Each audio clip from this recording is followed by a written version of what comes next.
everybody, how's it going? My name is Ryan, aka Blackbeard TCG, and today I have the first episode in the 2K Counter podcast with a very, very special guest, the one, the only CrossAI. How's it going, man?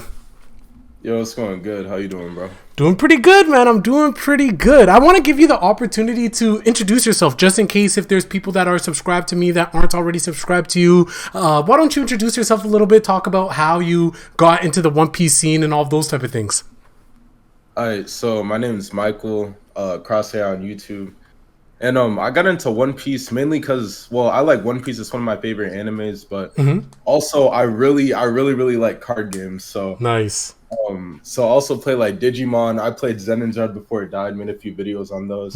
I saw One Piece coming out. I'm like, yeah, I really gotta hop on this game. So yeah, that's how I got into One Piece. That's awesome. Like seriously, like I remember when I first got started with the One Piece card game. As everybody, I just went on YouTube and just like, oh, One Piece card game, decks and whatnot, right? And you were one of the first people that came up. And I think like you were making content from like almost like day one. Like you were making content with it when it was just like the Japanese release back in summer, right? Yeah, I started making it like really early, I think. That's awesome. That's awesome. And so I guess I want to ask, like, because obviously you've played Digimon. I haven't played Digimon before. I did play another Bandai game. I did play the Dragon Ball Super card game a little bit. But from your experience playing Digimon and then now dabbling in One Piece, do you find similarities? Like, how different are they? Do you feel like your skill set from playing previous card games and playing Digimon is going to be able to transfer over to One Piece as well? Yeah, so playing One Piece, knowing it's like another Bandai card game, right? Playing One Piece after playing Digimon felt like a pretty different jump, to be honest, because I've never played Dragon Ball Super. I know some people said that like One Piece is pretty similar to Super, but they feel like very different games between like One Piece and Digimon. Like they do both have like the life mechanic, but I kind of like how One Piece has done the life thing more so far, because like the triggers and stuff, none of them really feel like over the top yet, while Digimon has some crazy security effects. So would you be able to like give an example just for like people like me that might have not played Digimon? Like, well, what's something that, because so their mechanic for their life is called security, right? So what's a trigger in that game that's like really broken? Yeah, so all right, so first off, security in that game, it goes straight to the trash. Okay. It doesn't come to the hand at all. So so a lot of the security effects, they'll just activate their main effect as their security effect. We don't really have that in One Piece aside from like Jet Pistol. So let's say like there's a card called Sunrise Buster in Digimon, and it allows you to like play a tamer and do -3k for every tamer you have when you hit it out of security. So, and that effect is like a really powerful main effect, but also having it as the trigger effect was too strong, so they had to like limit it to one. Oh damn! Oh, so there's actually like a ban/limited list in the Digimon card game. Yeah, in Digimon, yeah. Oh damn! Okay, fair enough. Well, I'll get back to that topic a little bit later for One Piece. But I guess to start off, of course, we're going to be able to get our hands on some product tomorrow. I seen your tweet actually, bro. I seen that you said that you forgot to actually pre-order some. Yeah, dude, I got no product coming in, but I got some friends who can hook me up, so I got lucky. That's awesome. That's good stuff. And then obviously in terms of like singles and stuff like that, I'm sure like your local card shop might be able to sell those. I do want to ask, for you, are you the type of person that's like you would go out and buy like a bunch of boxes and then go from there, or do you just buy like one box and then you buy a bunch of singles? How do you go about like actually building decks in real life? So I feel like for every card game so far, until I got to Digimon, I like exclusively bought singles. Then going into Digimon, I would buy like one to two boxes, generally one, just because I like just opening packs and stuff. But mainly just like one box in singles. I don't really get cases. Yeah, same here. I follow the exact same formula as you, brother. Like, I will be honest though, for this specific game, for One Piece, I got 2 boxes, but I usually just get one, and then I just go straight up with the singles, just because like my logic behind it is like, if I want to build the deck that I want, it's so much cheaper to just buy the exact cards I need rather than like RNGing it and just buying a whole bunch. Yeah, that's my also because like, because cases, I'm in Canada, right? So like everything costs a little bit more, but like, I think like cases here are like 1,000, like 300. So I'm guessing it's like $1,000 in the US. So Yeah. Oh, man, that's deep, man. They be taxing, bro. They be taxing, bro. They be taxing. That's crazy. That's crazy. Well, obviously, with that coming soon, like you said, your friends are going to be able to hook you up. Is there any cards that you're hoping to pull? Of course, I would assume Manga Shanks, right? Everybody wants to get Manga Shanks. But is there like maybe if you had to rank them 1 to 3, what would you say are the most like what would you say are the 3 cards that you'd be absolutely ecstatic to pull? All right, so I mean, I'm biased towards what my favorite. So I would really love to pull an alt-art leader Law. Ooh, okay. Love Law. I just love Law. So that'd probably be my first. My second would be to pull an alt-art of the regular Law, because yeah, like the 5-cost Law. Because Oh, 5-cost Law. Yeah, in green. Yeah, yeah.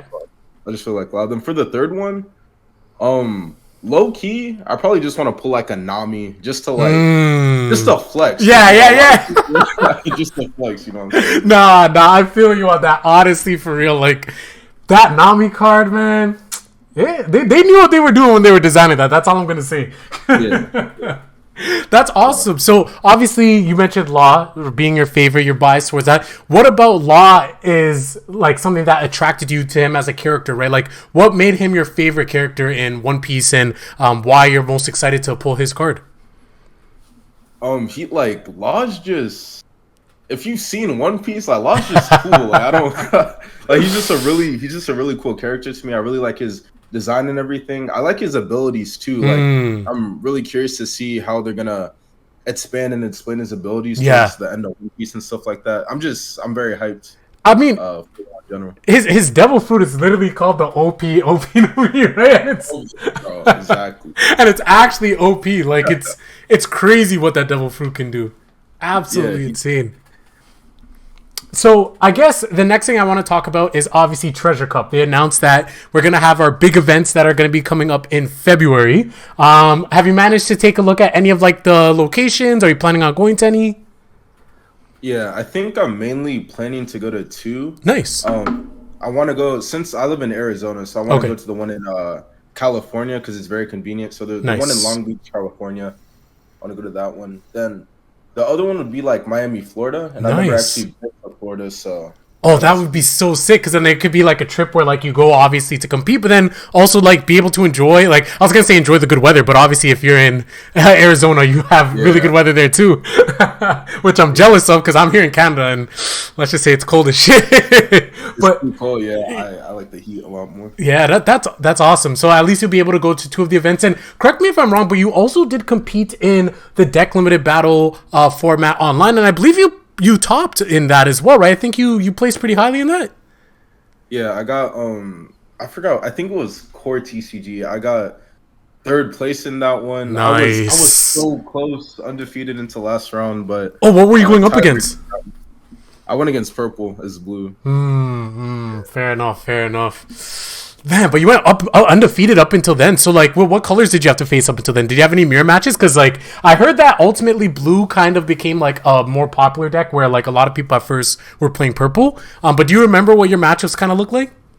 Yeah, I played 3 blue, 3 purple, and then I played, like, I think I played 2 red and 1 green. So I mainly just went against the mirror and then purple. Nice. So this is a little bit off topic, but when you play mirror matches, so I know there's 2 types of people. There's people that absolutely hate mirrors, and then there's people that love mirrors. I tend to be on the side of like actually enjoying mirror matches, and I'll tell you my reasoning, and then I want to know your answer and your reasoning. So for me, when I go up in mirror matches, like if I lose, then we're playing the same deck, right? So I can go back and think like, okay, like how did he beat me? Oh, did he play this way? Can I steal that tech? Well, he's running this in his deck, and that can help me. Or if I win, then it's like, oh, like I'm just straight up the better player. Like there's nothing you could say because we're playing the same deck. You know what I mean? Yeah. So like, well, what's your take on mirror matches? For mirror matches, for the most part, I would say, in most games, I'd say I like it. I like skill-based mirror matches because, as you said, like it just kind of comes down. We're playing the same deck. It kind of comes down to skill at the end of the day. But I hated blue mirror matches and deck limited battles, bro. Like I managed to win the ones I played in that one tournament, but I hate it. Like I can't, bro. It's so long. It's so Yeah, like blue is. Oh, also, I know a little bit off topic, but hey, man, it's our podcast. We can do whatever we want. So, in terms of deck limited battle, because I didn't play the format, because personally, I didn't really enjoy it too much because I was already playing with the set one stuff, so I got spoiled with that, and I was like, oh, I have to play with less cards. I don't want to do that. But for the deck limited battle, was that BO3 as well, or was it just best of one? so I played in the first one. It started off as BO3, but then like the whole tournament, like the Bandai app wasn't working or something, so they had to switch it from BO3 to BO1 due to time, and Right. then all the future ones ended up being BO1 after that. So it's kind of interesting. So it seems like they're doing they did all of it for BO1. Right. Because, and the reason why I bring that up is because obviously I'm sure like you've seen the meta in Japan and the other Asian countries, like they're doing BO1. For me, when I played, even just in super pre-release, like some of the matches were pretty grindy, especially like you mentioned, if it was blue mirror match, some blue purples also went the distance. Like, I know some people are complaining like, oh, this game should be best of three because like obviously like there's so much variance, but I don't know. I'm in the camp of best of one probably being the best suited for this game just because of the time. What are your thoughts? Would you prefer best of three, or do you think best of one is the way to go with how the game's currently set up? I think I like how they did it in Treasure Cup. I don't know if you saw the rules for Treasure Cup, but they Mm-hmm. got BO1 for Swiss, then they got BO3 for Top Cut. Right. And I think I kind of like that because games can get ridiculously long in this Right. game, like, extremely long. So I think BO1 is probably the play for the most part. And then I'm fine with BO3 for Top Cut, but I'm really glad they threw in that BO1 for Swiss. Yeah. No, that's a really good point of view that you mentioned for Treasure Cup. That is true because I remember reading that, but I forgot about it. But you're right because at least that way, once you get further in the tournament, like you do feel like okay, like say if you're playing purple and you don't draw Onigashima, and don't get me wrong, you don't need it in order to win, but obviously it helps. You know, Yeah. it kind of feel crappy if you're like, oh, I got all this win the tournament and I lost because I didn't draw it, right? Like at least it's a best of three, and if you still don't get it, well then that's how the cookie crumbles. So yeah, no, that's a good point. So I guess just while we're on that topic, before we move over to the next, do you think that we'll ever get to use a side deck if they decide to go best of three? And in Digimon, do they have side decks if they do best of three? Because I'm not too sure on that front. So in Digimon, they kind of experimented. Japan never had sideboards, period, but they had these tournaments called Ulti Cup where they introduced Mulligan and sideboard because Digimon normally doesn't have Mulligan or Okay, sideboard. So they originally had sideboard, but for the more recent Ulti Cups, they got rid of sideboard. So Digimon currently doesn't have sideboard, period. interesting. Okay, Yeah. As for One Piece, I'm kind of unsure on it. I think personally, I would prefer if there was no sideboard, but I haven't looked enough into it, so it's not like a firm opinion. But right. I feel like some decks like Kaido and maybe like Law can get like a little too broad with side. I don't know how to. It's like you can like switch up like an entire build with the sideboard. Right. So I guess it depends how they would like introduce it to the game. But Yeah, yeah, I'm not sure. that is true because like I also think about blue, right? And blue having like so many different types of events that you might want to play depending on like the matchups as well. And like Yeah. I don't know, I feel like it would make deck building a little bit more fun, but then also as a player, it definitely comes down to like having more knowledge and like more skill because it's like okay, if I'm going up against this color, then if I go into game two, game three, like they can be putting this in, so like now I have to play around that. I feel like Yeah. it could also maybe be too much. I don't know. I don't know. It could be cool though. Yeah. Now, like I like some of the things you mentioned. Like it would be a lot of fun. I'm down to see like if they do give it a try. I think it'd be fun. I'm cool either way, to be honest. Yeah, fair enough. Fair enough. Okay, so let's talk about the meta, the meat and the potatoes of it all. Let's start off right off the bat. What do you think is going to be the top deck in set one? Or actually, before we do that, why don't we say what we think is going to be the very first treasure battle? What do you think is going to win? And then how do you see the meta developing over time for OPO1? Ooh, how many months do we have till the first Treasure Cup? So Treasure Cup is February 4th, so we're getting the game, yeah, so 2 months basically. We'll have all of December and then all of January, and I believe the first Treasure Cup is February 4th. Interesting. I feel like for the first Treasure Cup, I feel like it might be.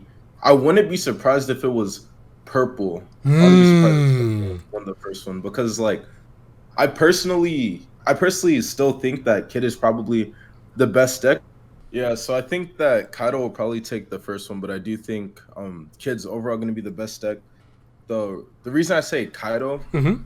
takes the first one is because I think out of all of the best decks, aside from maybe Zora, I think Kaido's like one probably the easiest to like play and steamroll people with. The most complicated thing about the deck is probably um knowing when you can like take advantage of early lethals, like Yeah. early ways to win the game, and Yep. then maybe just deciding between like when to use 9 or 10 cost Kaido versus like a king. But Right. that's why I think he would take the first.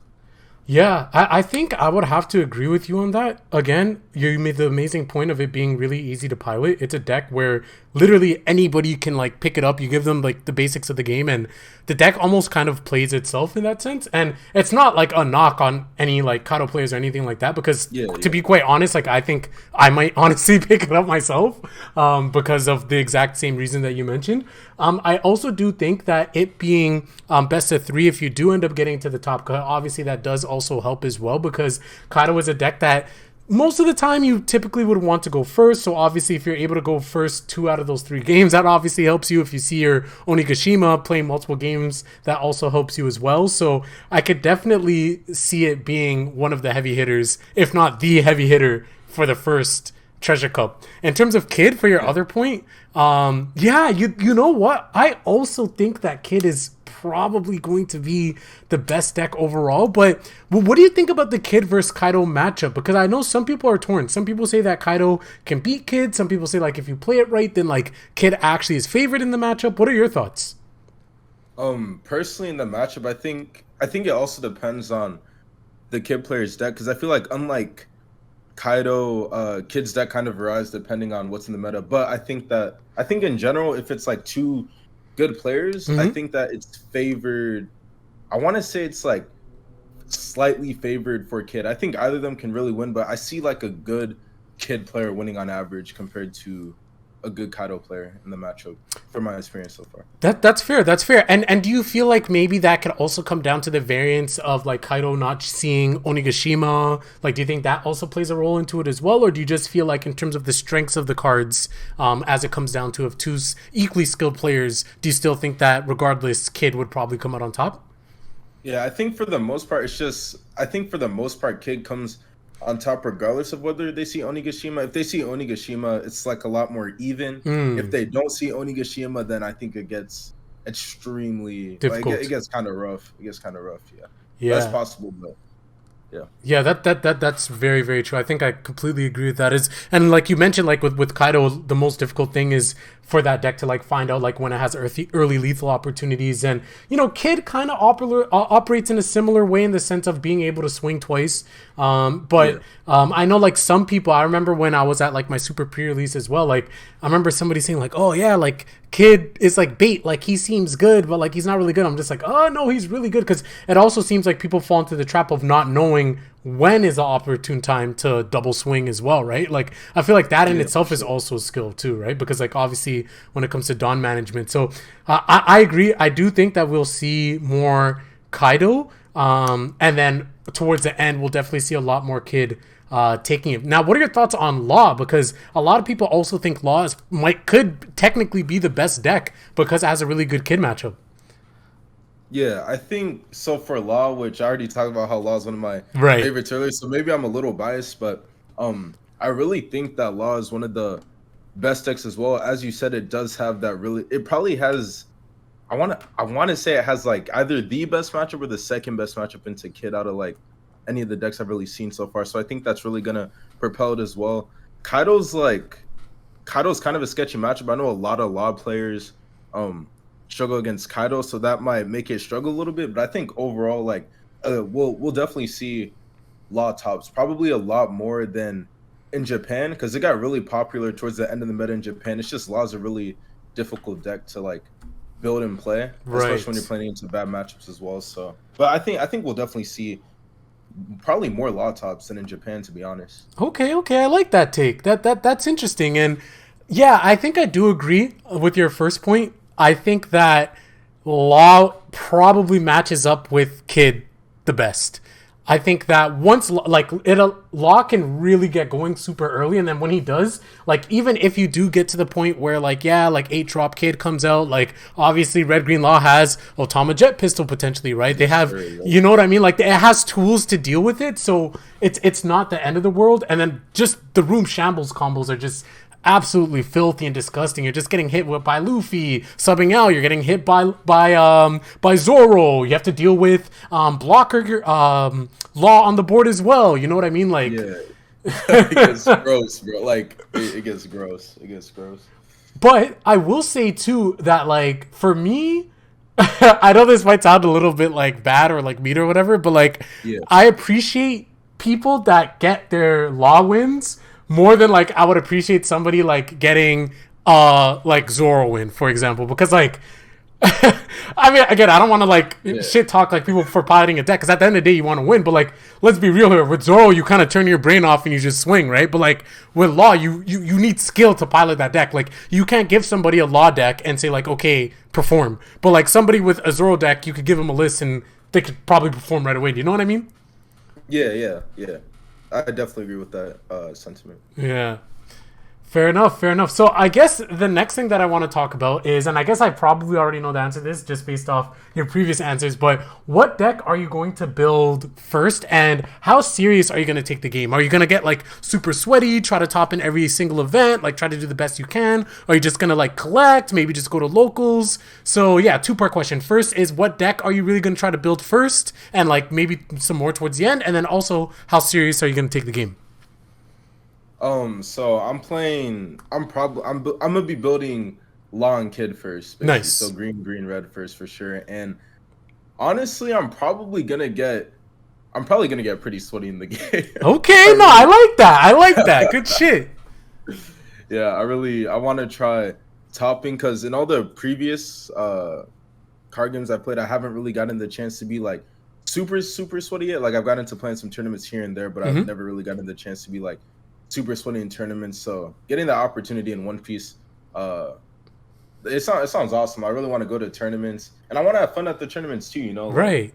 as I'm playing the tournaments, meeting people, seeing other content creators. You know what I'm saying? Like, Yeah. it could really be a lot of fun. For sure, I completely agree, and I mean, like, look, you already topped it at one event. You know what I mean? That was online, so I like kudos to you on that. And I honestly have like no doubt that you're going to be able to perform in any of these other events. Like I know I already talked about myself, but I know that there's a ton of people that probably got into the game watching your content and stuff like that. Not to put any pressure on you to say like you better be topping every event, but what I'm trying to say is that like, you know, like I definitely think that just based off the knowledge of your game that you have so far, obviously having the advantage of following the scene early on and things like that, you know, I hope I see you top events. Hopefully, you know, we don't have to face each other if we ever go to the same event.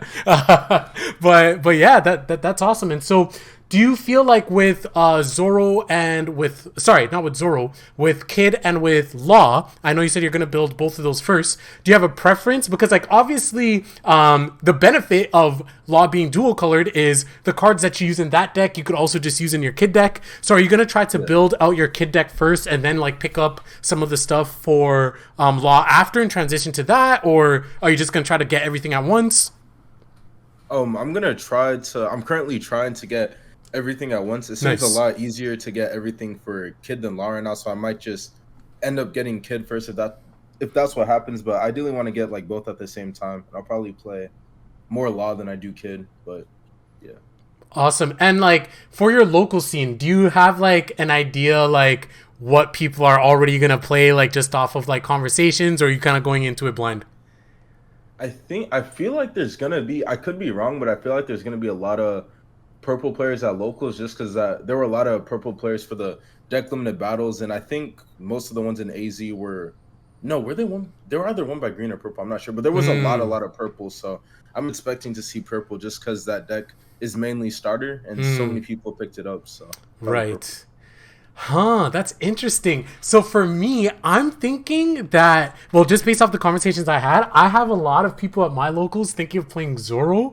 And we'll talk a little bit more about Zoro in a little bit, but mainly just because, like, obviously, like, Zoro is a character that people are a fan of, right? Like, it's a Western favorite, you know? So I feel like there's gonna be a lot of Zoros. And so I'm just thinking if your meta is going to be mostly Kaido, like if your assumption is correct, do you feel that, like, because in my opinion, I feel like Kaido's most difficult matchup is probably Red, is probably Zoro as well as Luffy. Zoro, yeah. Yeah, so do you feel like, like you said, if you want to get sweaty, do you feel like maybe you might just bring out the Zoro or Luffy just to get those free dubs, or you going to stay faithful to the law? Ooh, I'll probably if the law matchups are getting too sketchy because I'm getting like clapped by Kaido players, I'm Right. probably just gonna swap out to Kid, but I might end up swapping out to Zoro too because I want to pick it up anyways because it's set too. So if I gotta do what I gotta do, I really might Facts. just swap out the Zoro. But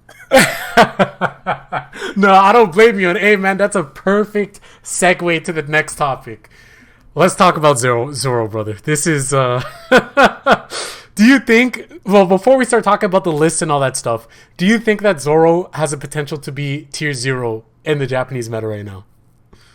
bro, it's looking like it is right now, man. Like Right? Zoro, even before just seeing the results, if you've played set 2 Zoro, like the amount of advantage that deck gets for a bum rush, it's crazy, bro. It's crazy. Like, I think that, like, obviously when people were playing, like, green and stuff like that, they were like, okay, like, Jewelry Bonnie and Momonosuke being able to, like, draw 2 cards, or, like, those cards are basically pseudo-blockers, because you got to get them off the board, or else the enemy's just going to keep getting advantage, right?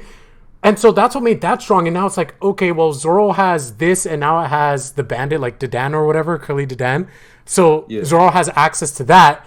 But then also all of its units get plus 1,000, and like everything is so cheap. Like I remember, like at first I was on Twitter and I seen like Sunny-kun being like sold for like $30 each, and I'm just like, I couldn't understand. I'm like, the one cost? Yeah, the one cost Sunny, and I was like, why are people cost, buying this for $30? And then it all made sense. Like, dude, it's crazy, bro. Dude, I played the Sunny version too. It's so crazy, bro. Right? So I know we were talking a little bit about ban lists earlier, limited lists, things like that. Do you think that Zoro could potentially spark that? And if so, what card in the second set in the Japanese meta do you think would end up getting hit? That's a very interesting question. I think it's really gonna depend on the next few, because I know there's some big tournaments coming up. Yeah. And I've seen some tweets that are like, it looks like it's just gonna be Zoro. Zoro, yup, facts. So if there is if there are more decks, if it's just like an early meta thing, then I think that Zoro will probably be fine. But if they do have to hit it, it might be either Makima or the 2 cost. But I don't know what kind of hit they would do. Because the reason Zoro is so crazy now, right, is because now you have a 2K counter that gives your 1 cost. Is it plus 3K? 3K, bro. It's plus 3K. Yeah, it is 3K. It's plus 3K, and then you have the 2 cost, which searches for 1 cost. But the thing with that, right, is like you can search for a searcher, so you can also search for Nami, bro. And then you build like 3 units on board off of 1 card. So those are like 2 reasons it's really, really insane. So I could see like maybe one of those getting hit, but it's kind of like those are kind of weird cards to even hit, right? Like I don't even know how they would do a proper hit for it, because like those are like the bigger reasons on why it's so crazy now, but I'm not sure. Or maybe even Whitebeard, but yeah, I'm really not sure. Nah, you're a mind reader, bro. You're a mind reader, because I was about to ask you, what are your thoughts on people playing for Whitebeard in and out? Because I think, in my opinion, so I'll tell you my opinion on like what they should hit potentially after, but because you brought up Whitebeard, I want to talk about that. Once like I started seeing lists playing Whitebeard, and then I play tested it, I'm like, this is the most broken shit I've played in this game so far, right? Because the way that the deck operates, you have to deal with Zoro's board, right? Or else you're just going to get overwhelmed. You can't hit his face. You don't want to add cards to his hand, etc., etc. And so by the time that he's able to drop Whitebeard on board, he's still chilling with maybe 3-4 life. Now you got to deal with Zoro that's 7k without any Dawn on him for a turn. You can't swing into him, so he gets another defensive turn, which means you're going to have to deal with his units again on the next turn. Like, I feel like Whitebeard just makes this deck so cracked. Like, what are your thoughts on Whitebeard as a card? Yeah, so I've played set 2 Zoro, but I haven't played it with Whitebeard in the deck yet. But in theory, like as you were kind of just explaining it, it sounds like pretty insane. I wonder if that's the reason why Zoro, maybe that card's probably the reason, right? Why Zoro's exploded in top 16, because the late game just gets crazy. Like obviously their early game has like improved immensely, but that late game, like trying to kill them when they're like a Right. 7K leader, like pseudo like 8 cost kid, you know what I'm saying? Like Mm-hmm. it's kind of Mm-hmm. insane.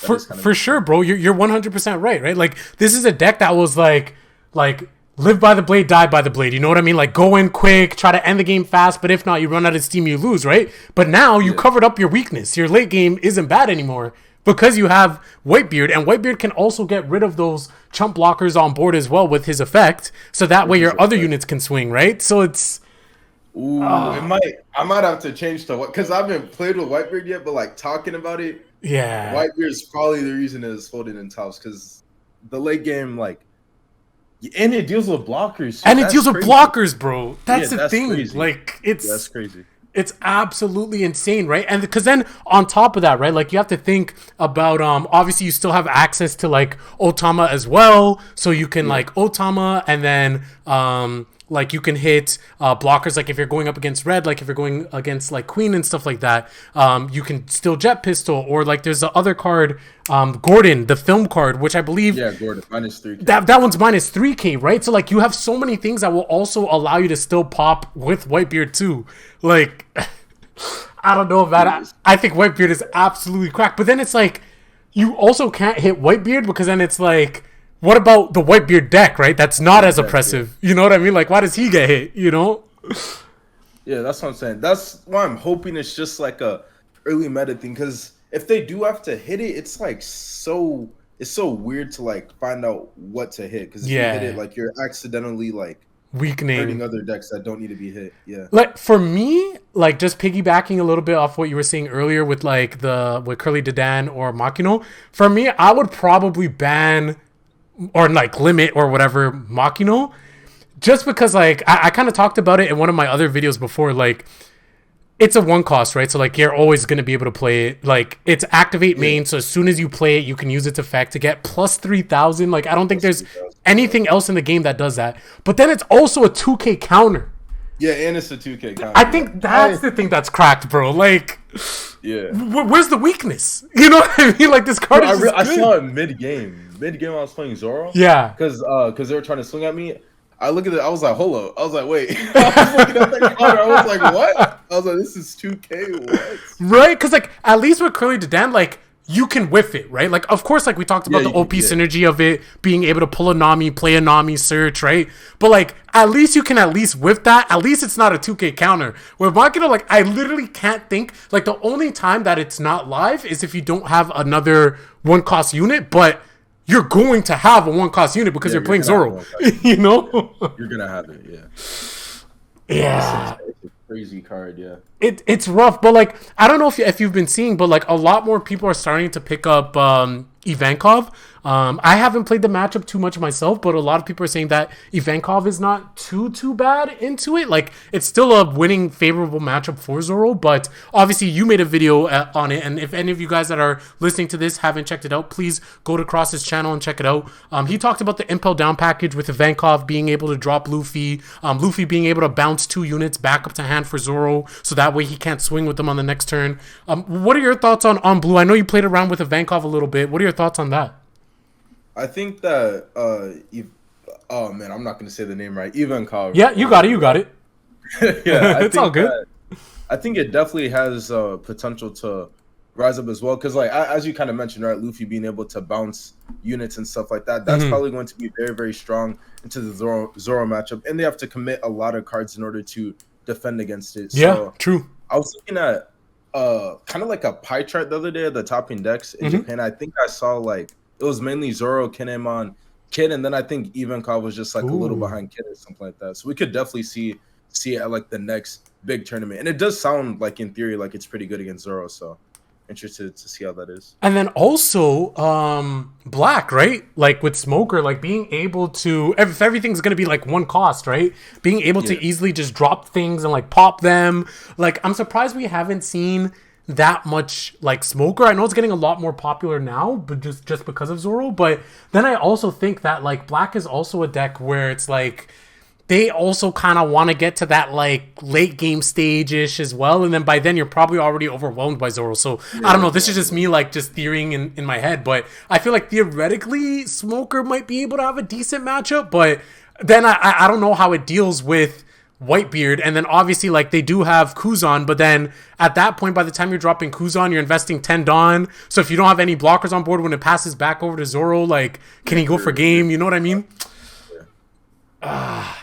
It's tough, man. it's weird. It's weird, man. Yeah.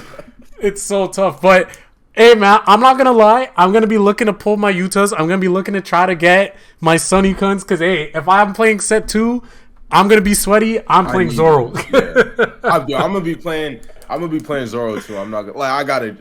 I might have to, bro. Yeah, I'm gonna have to. It's too broken to not play. Like if you're playing to win for set 2, I know this sounds like so shitty, but like if you're playing to win, you kind of have to play Zoro in set 2. From what I'm looking at right now, like it's just too good. It's too good. Too many. Like it's too good. It has too many results. Like yeah right. That's a good point, bro. That's such a good point because it's not even like a one-off fluke. Like every day that I go on social media, I'm seeing, oh, this person topped with Zoro. This person topped with Zoro. 32-person tournament, Zoro. Oh, 100-person tournament, Zoro. Like, back to back. Back to back.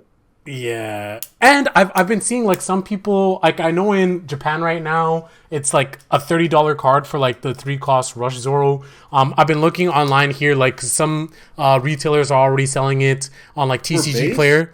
Yeah, for base. Yo, that's crazy. Yeah, so not even alt art, bro. For us here so far, I'm just looking at some prices. I see it between like $14 to $20 already. So like, imagine getting a playset, bro, and you're dropping almost $100 on just a playset of Zoro.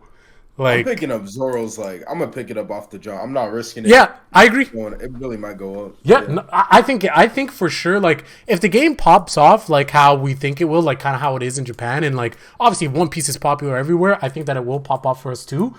Like, I think that if anybody pulls an alt art Zoro, like I think that's gonna be fire. But even if you pull the base Zoro, like you're chilling whether you use it or not, because like obviously for you, like you're gonna be playing Red Green Law, so you'll be able to use it as well. But even if you just get some more on the side, like I feel like you can't lose money by like investing in it now. You know what I mean?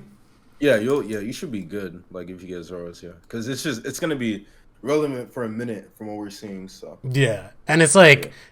Oh, the top techs in set 1 are running it, right? Like whether you're playing Zoro, Luffy, Red Green Law. Set 2, obviously Zoro's running it. So like, yeah, it's like a must-have.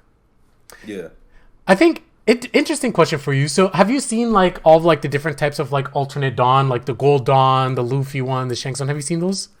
I haven't seen the character ones. I saw the Gold Dawn. I was like, yo, but I haven't. I've missed the character ones. I haven't seen it yet. Fair enough. So there's one with Luffy where like I think it's like the first chapter, like when he like comes out and he's like, oh, I'm gonna be the king of the pirates or whatever. There's that one, and then there's one with Shanks, like when he like comes to end the war, and like the Shanks one is so fire. That one comes out. We don't get it in our release tomorrow, but it comes out in the second box, and like I want a full playset of that, bro. Like that, it looks so sick.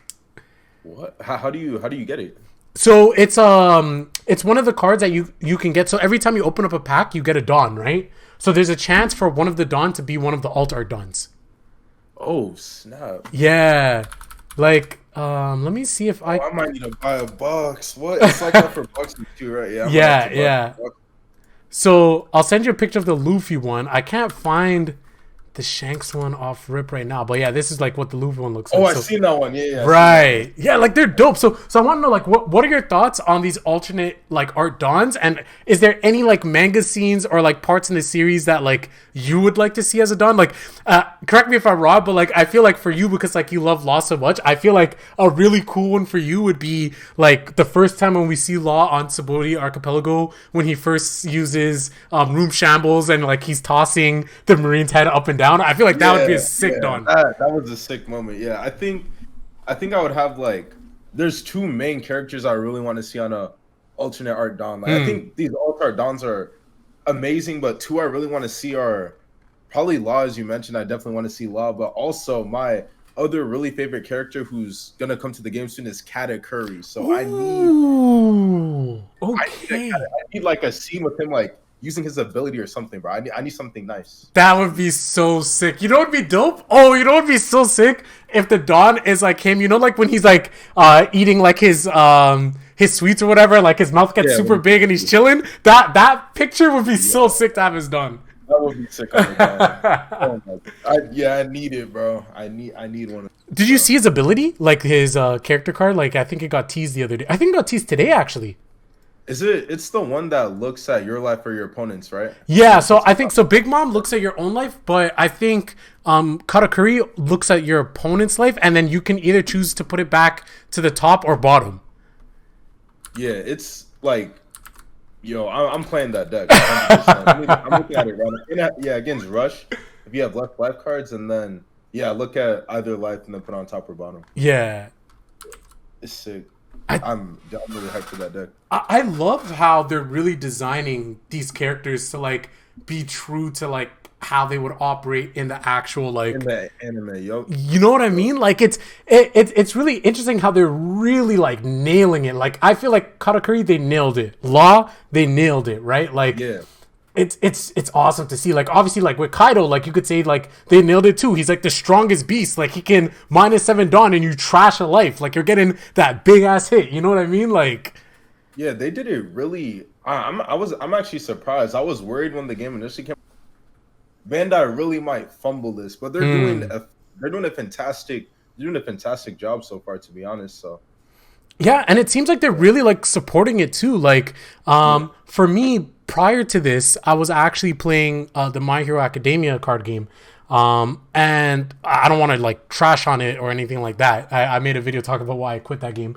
But basically, like it felt like product was always getting delayed and like there wasn't like that much support out of like certain regions. And so like it felt like really like shitty to like play, right? But it seems like from everything that we've seen in like Japan and like whether it's like Singapore, Malaysia, Thailand, Indonesia, like all these places, like it looks like it's getting so much support. It looks like it has so many players. Then you look at here for us, right? Like all of our regions, they've already announced how like we're going to be getting like the promos and tournament packs. And then like there's going to be winner cards. We're going to be able to get like the film cards just for participating. Like, I don't know. I feel like they're really killing it in terms of like trying to push the game, you know? They're doing great so far. Like, and they're doing a really good job of pushing the game, which is nice. Like I feel like Bandai's made a bunch of mistakes in the past, but they're really doing it good now. And they even have another card game coming out that they're pushing as well. So I got faith. I got faith in Bandai right now. I really got faith in them because it seems like they're really doing it right this time. So I like how it's looking. Fair enough. And I guess as we're wrapping up here, in terms of just bringing it back to Digimon a little bit, are you planning on playing both, or are you going to just like mainly focus on One Piece? Because obviously, as we all know, everybody that plays card games, it can get a little bit pricey trying to play more than one. So what are your plans on that?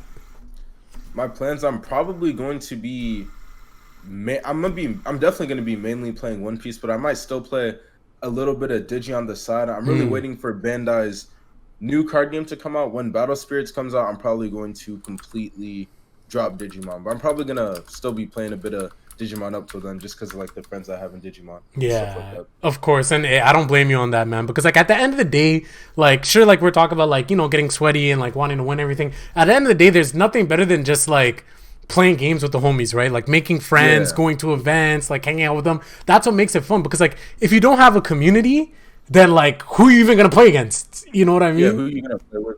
Like exactly. So I respect like that. Too, so. Oh, sorry. Say it again. Yeah. No, I was just saying I like the community so far. Even for Digimon 2, if I eventually give that up, like I really like the communities for Digimon and One Piece. Never gotten my stuff stolen, Right. Oh man, don't even get me started with Yu-Gi-Oh, bro. That game. I was thinking of Yu-Gi-Oh, bro. I played Yu-Gi-Oh was like my main card game for a long time, and I don't know. I haven't played all the card games out there, but I will say Yu-Gi-Oh's probably one of the most toxic communities, bro. Like. Yeah. I can imagine. It's crazy, but hey, man, like so far, like everybody that I talked to, like with One Piece and everything, like everyone's been super chill. When I played Dragon Ball, everyone was super chill, trying to get people into the game, giving away cards. You know what I mean? Like everybody was super chill. So, but yeah, that's awesome. Well, honestly, I appreciate you taking the time to talk with me today. I want to give you a chance. Is there anything you want to talk about? You want to like quickly jump in on, or if not, where can people find you? All that good stuff. Yeah, I think you pretty much got everything covered for the most part. So, yeah, as I said earlier, my channel's just CrossAI. I'm still gonna be making content stuff like that when I finally get my cards, because I forgot to order product, but it's all good. But Yep. yeah, thanks for having me on the podcast, bro. I appreciate it. Yeah, no worries, no worries. All of his links will be down in the description below. Make sure you guys check him out. Check out his Twitter. Check out his YouTube as well. Make sure you are subscribed. And hey, man, I would love to have you on as a guest some point in the future as well. And I know me and you have already been talking about like potentially getting some matches in. I feel like that'd be really fun, even if like we do like some live stream stuff like that. I feel like it'd be a blast. Yeah, no, I'm 100% down, bro. I'm gonna be messaging you. Awesome, man. Good stuff. Well, again, I appreciate it. Have a good night. Thanks to everybody that's watching this. Leave a like, leave a comment, subscribe, share it with a friend. And until next time, we're out. Peace. Yep. Peace.